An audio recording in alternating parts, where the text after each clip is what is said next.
warahmatullahi wabarakatuh. Perkenalkan, nama saya Yuniarti Kasari dengan NIM 632303331.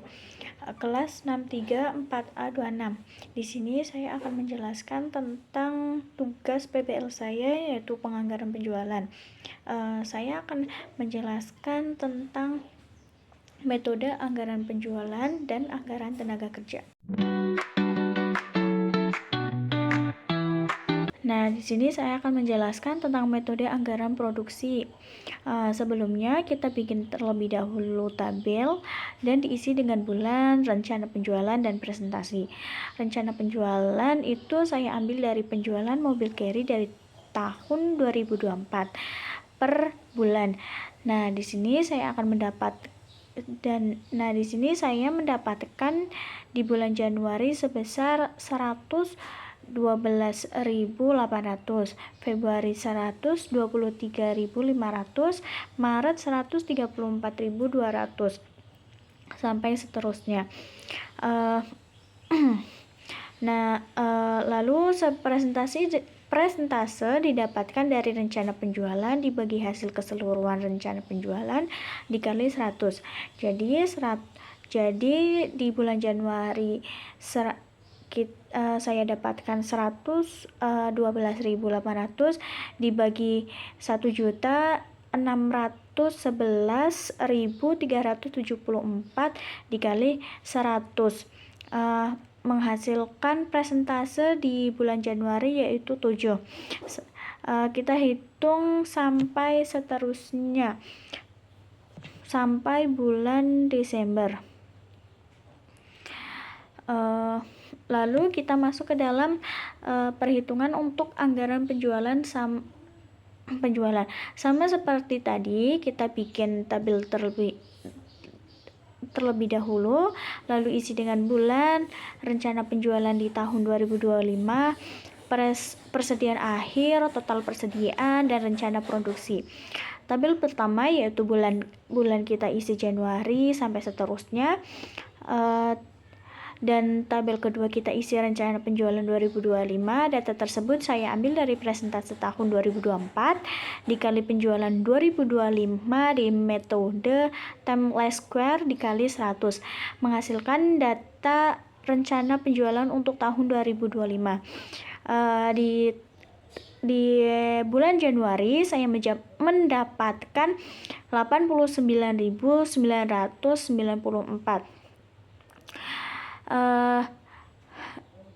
Di bulan Februari saya mendapatkan 98.531, Maret 107.107.068, sampai seterusnya. Lalu persediaan akhir itu diambil dari total persediaan dikurangi rencana penjualan 2025. Contohnya yaitu total persediaan di bulan Januari saya mendapatkan 169.994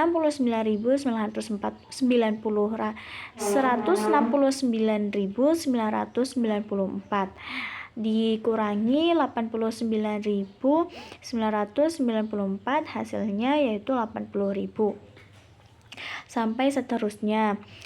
Nah, total persediaan itu dihasilkan dari persediaan awal dibagi rencana produksi, yaitu persediaan awal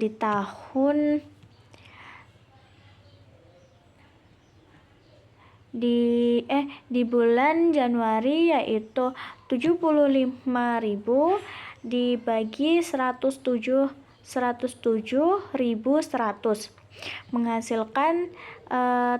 menghasilkan total persediaan di bulan Januari yaitu 169.994, sampai seterusnya. Persediaan awal itu diambil dari data saya sendiri,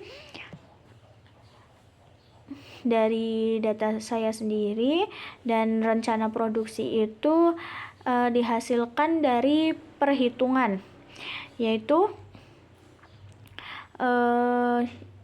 yaitu penjualan 2025 di metode Timeless Square dibagi 12 itu 1 tahun menghasilkan 107.132,5. Saya bulatkan menjadi 107 100. Di 107 tersebut 100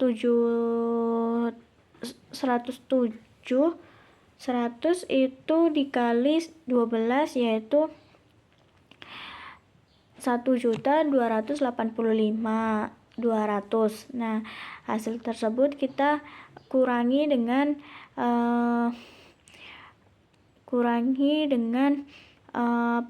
penjualan 2025 dikurangi hasil tersebut, yaitu 1.285.590 dikurangi 1.285.200, hasilnya 390.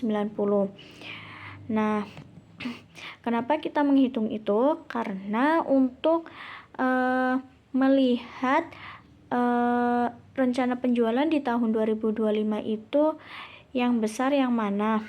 Yang besar dari data tersebut mana yang lebih tinggi. Nah, kebetulan di data saya ada 3, maka 390 itu dibagi 3 yaitu hasilnya 130. Nah, 107 100 itu ditambah 130 untuk dipindahkan ke data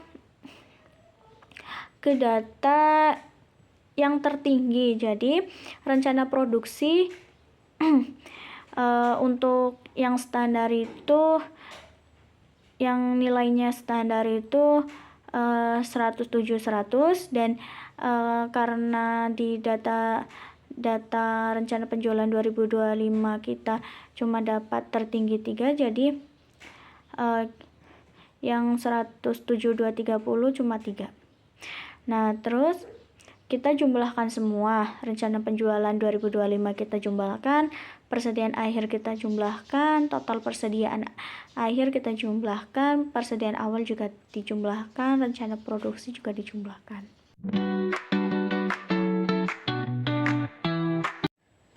Selanjutnya, saya akan menjelaskan tentang metode anggaran tenaga kerja.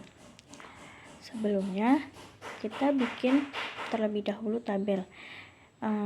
Diisi dengan bulan Januari, Februari, Maret, dan seterusnya. Produksi, terus jam kerja per unit, total jam kerja, UMR Jakarta 2024, lalu jam kerja per bulan, upah per jam, dan biaya tenaga kerja langsung. Produksi per unitnya itu kita ambil dari data sebelumnya di anggaran penjualan.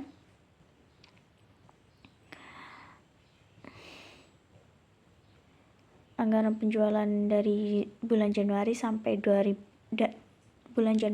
Desember. Terus jam kerja per unit itu 20, saya ambil 20 itu dari data saya sendiri.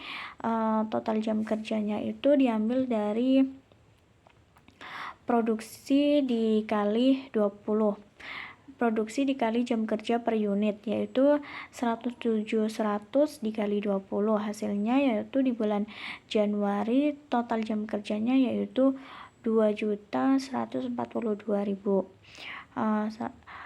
Lalu UMR Jakarta 2024 itu 2024 itu sebesar 5 juta.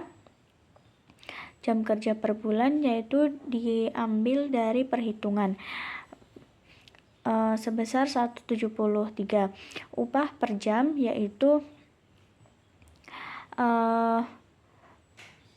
UMR Jakarta 2024 dibagi jam kerja per bulan, yaitu 5 juta dibagi 173 menghasilkan 28.902.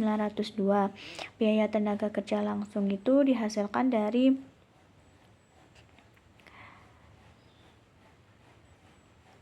total jam kerja dikali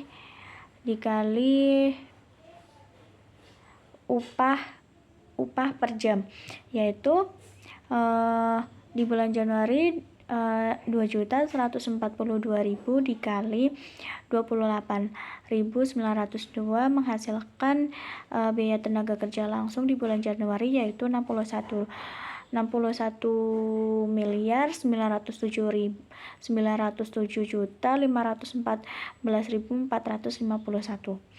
Nah, di sini saya akan menjelaskan tentang perhitungan jam kerja per bulan, yaitu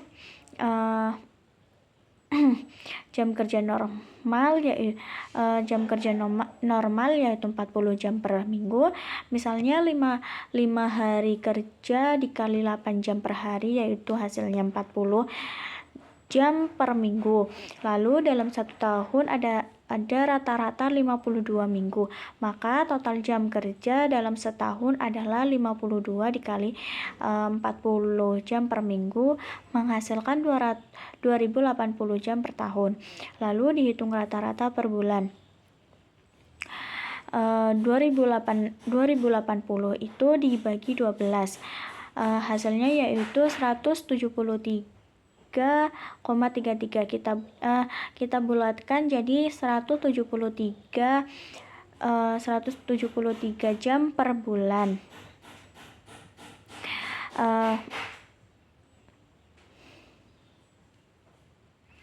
Jadi